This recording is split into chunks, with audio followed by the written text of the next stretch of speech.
Bonjour à tous, aujourd'hui on fait de l'intégration avec le sujet du bac du Maroc 2024, sciences économiques.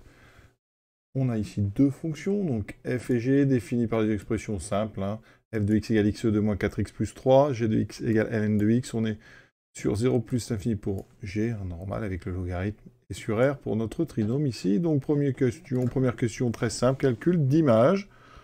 Donc ici, G de 1, donc G de 1, je remplace, ça fait Ln de 1, donc ça c'est quand même vraiment facile, mais voilà. F de 1, c'est donc 1 moins 4 plus 3, ça me donne 0, et F de 3, donc 3 au carré, 9, moins 4 fois 3, 12, plus 3, ça donne 0. Donc on a déjà les deux racines de F, d'accord? Je ne sais pas si on en aurait besoin, f de x, en fait, avec ça, mais comme le coefficient dominant de x de C1, et bien f de x se factorise en 1 fois x moins 1 fois x moins 3. On a en fait les deux racines de f. Voilà, c'est une petite remarque. Maintenant, on vous donne donc les courbes de f et celles de g. Donc on reconnaît bien cette parabole avec les deux racines 1 et 3, et ensuite la courbe du logarithme qui s'annule bien en 1, négatif avant, positif après, avec asymptote verticale au niveau de 0 plus. Question 2, à l'aide d'une intégration par partie, montrer que l'intégral de 1 de n de x, c'est donc de n de 2 moins 1. Alors comment on fait? C'est du grand classique, on ne va pas chercher une primitive de ln, on va donc dériver ln, ça veut dire qu'ici, il faudrait considérer qu'on est comme ceci. D'accord? Donc on va introduire u de x égale ln de x, c'est u de x qu'on va dériver.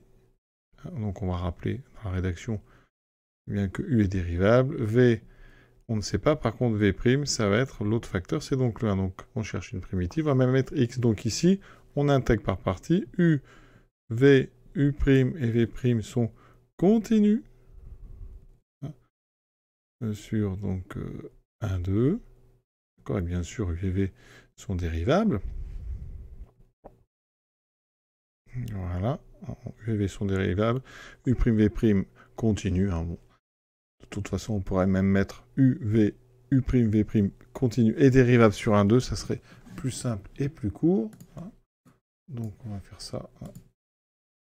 On peut donc sans problème intégrer par partie. J'aurais donc ici entre crochets donc uv, donc x ln de x, entre 1 et 2, moins.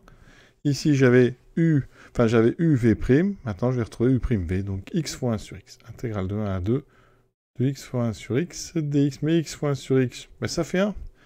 Donc notre intégrale de 1 à 2 de ln de x dx, elle vaut donc xn de x entre 2 et 1, enfin entre 1 et 2, donc je remplace d'abord par 2, moins 1 ln de 1, moins l'intégrale de 1 à 2 de 1 dx, ça fait 2 ln de 2, puisque ln de 1 est égal à 0. Et ensuite primitive, alors ça fait x, pris entre 2 et 1, ça fait 2 moins 1. Sinon, vous pouvez considérer que l'intégrale d'une constante, c'est la constante fois la largeur de l'intervalle, donc ici fois 2 moins 1. J'obtiens donc 2 ln de 2 moins 1. Et on a terminé cette question. Maintenant, on une petite intégrale, donc il faut une primitive, donc primitive de x2 c'est x3 sur 3, primitive de, alors 4x, alors primitive de x c'est x2 sur 2, et primitive de 3, on va mettre 3x, voilà. Donc je remplace par 2, ça me fera 8 tiers.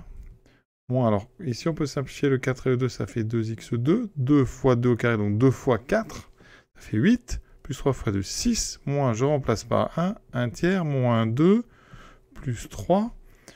Alors déjà, je m'occupe, je vais simplifier au maximum, moins 1 tiers, moins 2 plus 3, ça fait 1, avec le moins, ça fait moins 1. J'ai donc 8 tiers moins 1 tiers, ça me fait 7 tiers moins 3. On met tout sur 3. 7 moins 9, ça me fait moins 2 tiers. Vous remarquez qu'on trouve une intégrale négative. Alors, si on regarde la courbe de f entre 1 et 2, vous voyez, ça nous donne ici une aire ici qui est sous l'axe. Donc c'est pour ça que l'intégrale de 1 à 2 de f de x dx, eh bien, elle est forcément négative, puisque c'est ce qu'on appelle les aires algébriques. Alors, cette aire assurée qui est ici, elle est entre les deux courbes, d'accord? Donc comment va-t-on faire? Eh bien, on va dire quoi? Que sur l'intervalle 1, 2, on a donc, alors on va faire peut-être des tableaux de signes, mais on va aller regarder le signe de f de x, le signe de g de x. On sait que x est plus grand ou égal à 1, donc déjà le logarithme, on sait qu'il est supérieur ou égal à 0. D'accord? Ensuite, on va faire un petit tableau de signes. enfin, on nous a donné f de 1 égale à 0. Je vous ai dit, l'autre racine, c'est f de 3. Donc, le signe de f de x, il est très simple. C'est un trinôme qui s'annule en 0 et 3. Le coefficient du moment est positif, donc c'est plus moins plus. D'accord? Donc, ça veut dire que sur 1, 2, f de x est donc négatif. Donc, ça veut dire que la courbe de G est au-dessus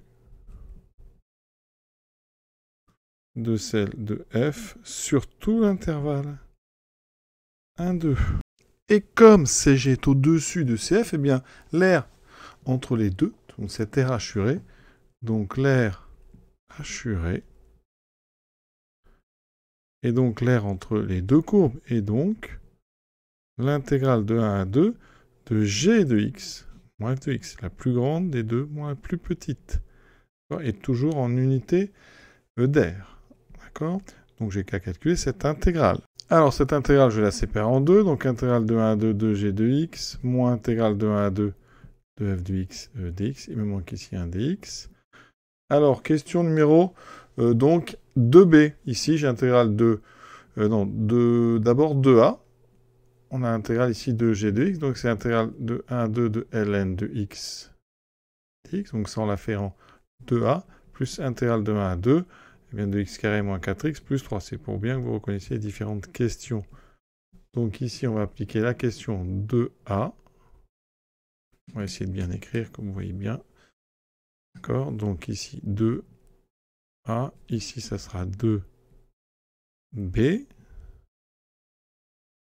J'obtiens donc 2a. On a dit que c'était 2ln de 2 moins a. En 2a, donc j'ai calculé ça. En 2b, on avait trouvé ça encore ici. Donc c'est moins 2 tiers, donc plus moins 2 tiers, ce qui me fait 2ln de 2, moins 1 plus 2 tiers, donc 2ln de 2, moins 3 tiers plus 2 tiers, ça fait moins 1 tiers. Et comme je vais rajouter ici, comme on calcule une aire, c'est donc unité d'air. Et donc c'est exactement ce qu'on nous demande, on a déjà terminé ce petit exercice, donc sur les intégrales et les aires. Voilà, à très bientôt.